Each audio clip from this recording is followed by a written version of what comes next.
We're gonna go over narcissistic red flags. Now, you may know this information, you may not. If you do know this information, the thing that I want to teach you that is the most important, that I really want to help you with, is understanding the aspect of why you even overlooked the red flag. That is the key thing. Anyone can teach you what red flags are. I'm gonna go over the two most important that I think most people tend to overlook, and it is because they are unhealed. First off, can I just say that I am filming in my car today because they are cutting trees down around my house. So we're gonna do a little vlog because I have some errands to run as well. So while I sip my breakfast right here, my Chobani, I love these things. These are like 20 grams of protein. So I just like have one at breakfast and it kind of like lasts me until about 11 o'clock. Okay, good to go on that front. So here we go. When we're all dating, we tend to overlook the real biggie, and that is the charm. I know that charm seems amazing. It's something that we all want because we grew up with these fairy tales. We grew up with romance. We grew up with Prince Charming. But I want to teach you the difference between charm and romance. Romance is about connection. It's about romantic connection, emotional connection, and love. The intent behind romance is to create an emotional bond with this person. Now, I know what you're thinking. Okay, Steph, narcissism, emotional bond. They want me to like fall in love with them. Whoa, hold on. Charm is about instant attraction. So this is where things are happening really fast. This is where it seems a little over the top.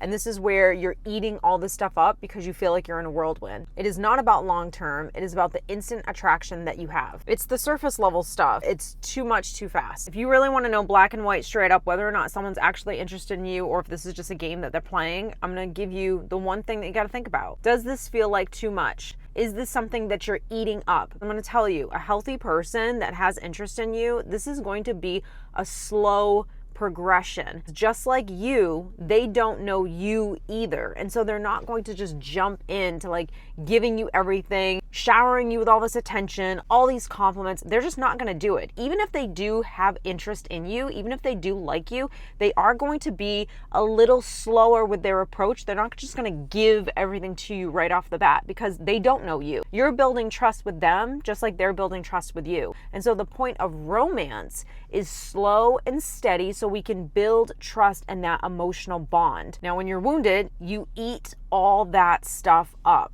The reason why the love bombing and the gestures and all that stuff in the very beginning feels so incredibly intense is because the focus is primarily on you. The problem with all these relationships too is that you go from like extremes. You go from excessive love and attention to then like criticism. So you're going, and this doesn't happen just in the course of like a month. It can happen over the course of many years where you start to see, oh wait, this person's changing, and the cognitive dissonance starts where you're getting confused on who this person actually is. And you're like, wait a minute, I'm used to this person. You were so amazing here. And now look at you. You're picking fights. You're putting me down. You're giving me so much criticism. You're like nitpicking at me. Where is this coming from? And instead of seeing what was happening, like really understanding, wait, you're changing. Wait, you're starting to be disrespectful. And I'm going to start holding you accountable for that. That's not okay. You can't do that. You can't say that. All of those things. What most people end up wounded people end up doing is they just try harder. And this is where all the games that the person has been playing on you, they're winning. They're able to control you. They're able to manipulate you. They're able to get you to be something that you're not, which is needy, codependent, insecure, unsure of yourself. That wasn't you before, but why is it you now? Because the truth is that you were wounded. And even if you felt a little secure and confident in yourself even prior to that relationship, it was probably on some levels a little bit of a front. But now you get into this relationship and all the wounds that you've had your whole life, abandonment, I'm not good enough, not knowing how to emotionally take care of yourself, looking for validation, all that stuff comes into this relationship because you've been dependent on this person for so long that now this person is like heir to you and you're willing to conform and change and do whatever you can just to keep this person because you think you can't survive without this person in your life. Hello, toxic relationship. Red flag number 2. This was something, man, this was a tricky one. I know for me, I know it is for you guys as well, is the lack of empathy. Same thing, is how many times have you said, well, they seemed genuine, they seemed empathetic, they showed me empathy. The problem is they know how to act empathetic. They may act interested in your emotions initially, but that's not going to be the consistent behavior. Empathy is not something that you turn on and off. Empathy is just something that you have, period, point blank. It's all the time, it's consistent. The consistent pattern in who you are, in your character, is that you hold empathy for people.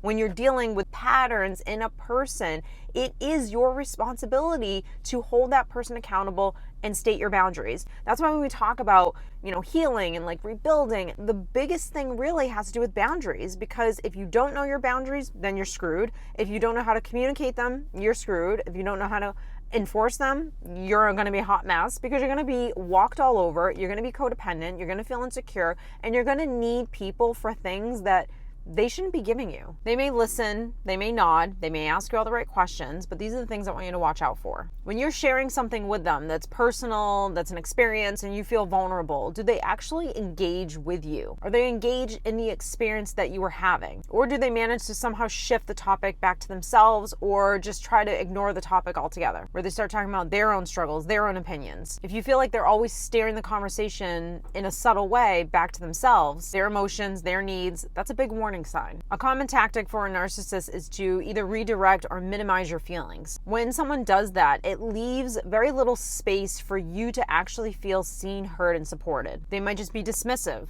They may label you as being dramatic, overblowing the situation. They're just trying to get away from how you're feeling in your own experiences. They don't really want to sit in it with you. Because when we talk about empathy, you have to be able to be connected to yourself in order to really share empathy and have empathy for another person. One key thing about a narcissist is they are often very uncomfortable with vulnerability, both with themselves and with others. Being truly open and present to someone else's experience, their pain, their joy, it requires a level of emotional openness that this person just doesn't have. They might engage in your feelings with you if there's something to gain for them, but if there's no benefit for them, then you're gonna see their attention start to wander. Real empathy means active listening. It means validating your feelings and not just offering sympathy, but showing up. A narcissist's empathy tends to be situational. They'll engage when they feel like they can benefit from it, but they usually don't stick around when it gets really hard, or they're just dismissive, or they completely check out. For instance, they may only show really caring behavior in public, or they might just appear to be empathetic, but they really don't know how to do it. And this is where healing your own self and working on yourself is so incredibly important, because the reason why you couldn't spot any of these things before, the reason why you couldn't tell the difference between like real empathy and fake empathy, is because you don't take care of yourself on an emotional level. When you take care of yourself, you know how to validate, you give yourself empathy. Like when you do that stuff internally, not just about giving it to other people, when you do it internally, it is much easier to spot when someone else can't do it. I can't explain why this is the case. I don't know what to tell you. All I know is that the more you do these things for yourself, the more you love yourself, the more you take care of yourself, you can spot dysfunction so easily. And it's also easier for you to walk away because you're taking care of yourself. So you don't need majority of that kind of emotional support, mental support, whatever it is. You just don't need it as much as you once did because you're doing it for yourself. Now, that doesn't mean that you still don't want a partner or need a partner in some way. You're not putting as much weight on external people to validate you, to love you, to be there for you, because you're doing it for yourself. So now you're able to raise the standard, raise the bar in your life, and pick a better person, a person that is on your level and behaves and acts and has character traits like you. If you can't do this for yourself, then unfortunately, you're always going to pick crappy people, because the way you really heal your stuff, your wounds, your abandonment, your insecurity, all that stuff, is by you taking care of yourself. That is mental health. That's self-parenting. That's what you were supposed to learn how to do for yourself. That's what we're learning here. So I want to encourage you to actually take the time to invest in yourself and start learning how to take care of yourself, because you can learn terms, you can learn things about narcissism, you can learn all of these things, but if you don't actually do any kind of like internal work, nothing really changes. You're going to be the same person living the same life over and over again. It is in what you do for you that then affects all areas of your life. So I hope you guys enjoyed this week's video. I'm gonna go back to drinking my smoothie, getting some Christmas shopping done before the 25th. I hope you guys are well. Listen, also, before I even let you go, 40% off all of my courses. I'll link it down below. I hope you guys are well. Take care. I'll see you in the next one.